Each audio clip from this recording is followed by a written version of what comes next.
Isang buwan matapos ang kakaibang insidente sa classroom, bumalik na ulit sa normal ang lahat. Hindi na pinag-uusapan ang nangyari. Balik sa dating gawi, asaran, tambay, tugtugan at paghahanda para sa prelims. Pero kahit normal ang paligid, ako mismo ay hindi.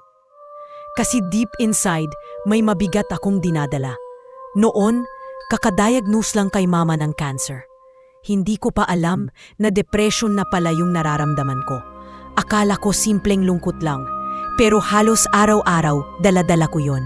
Kaya hirap na hirap akong mag-concentrate sa pag-aaral. At dahil mahina ang estado ng isip ko, unti-unting nagsimulang lumala ang mga kakaibang nangyayari sa akin. Akala ko tapos na yung kababalaghan sa classroom, pero hindi pala. Mas lalo pa itong umigting.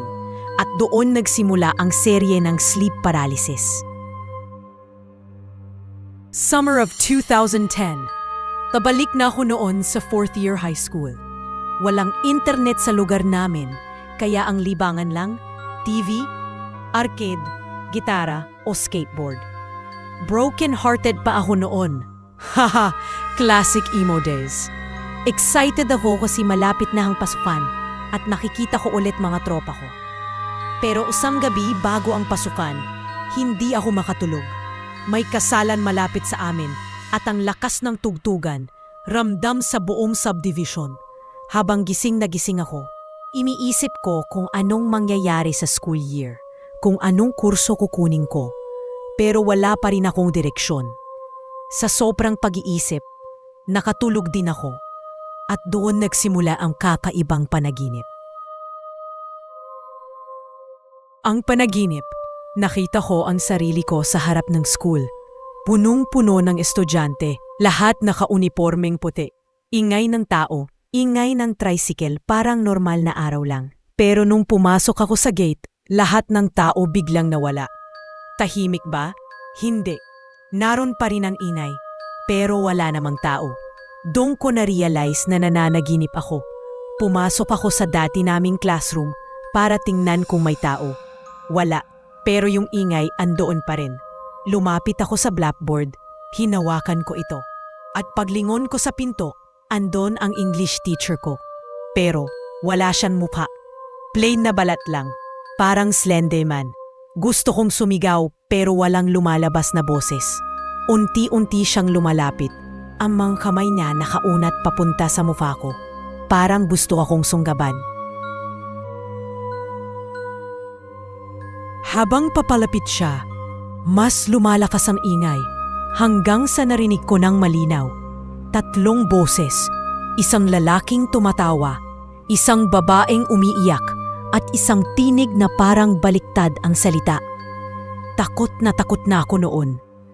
Pilit kong sinasabi, "In Jesus' name," pero walang lumalabas. Nang maisigaw ko rin sa wakas, bigla akong nagising. Ang propesiya. Lumipas ang araw, balik eskwela. Parang normal ulit. Gitara, kanta, tropa. Pero sa halagitnaan ng school year, may estudyanteng nag-suicide sa katabing classroom ng dati kong silid. Balita yun sa buong bayan. Nag-imbestiga ako. Doon ko nadiskubre na hindi lang isa, kundi ilang estudyante na ang nagpakamatay sa parehong building. Isang babae at 2 lalaki. Eksakto silang tumutugma sa 3 boses na narinig ko noong panaginip at sleep paralysis ko. At ang mas nakakakilabot, yung babaeng boses na narinig ko, hindi pa pala patay noong na-experience ko yon. Parang nakita ko na ang mangyayari, bago pa ito nangyari. May luma pang classroom sa katabing row, itinayo pa noong 1960s at doon daw madalas may kababalaghan. Hindi ko na makalimutan ang malinaw na salitang narinig ko bago ako tuluyang nagising sa gabing iyon. Ikaw ang may aako sa lahat.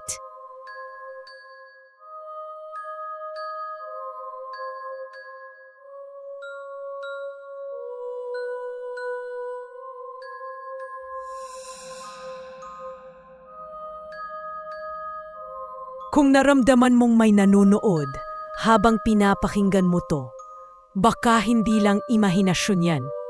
Comment below, mga kabituin. I-share ang inyong kwento. Baka kayo na ang susunod na ma-feature dito sa aking YouTube channel. Huwag kalimutan mag-like at subscribe at pindutin ang notification bell para sa mga susunod pang kwentong base sa totoong pangyayari. Maraming salamat.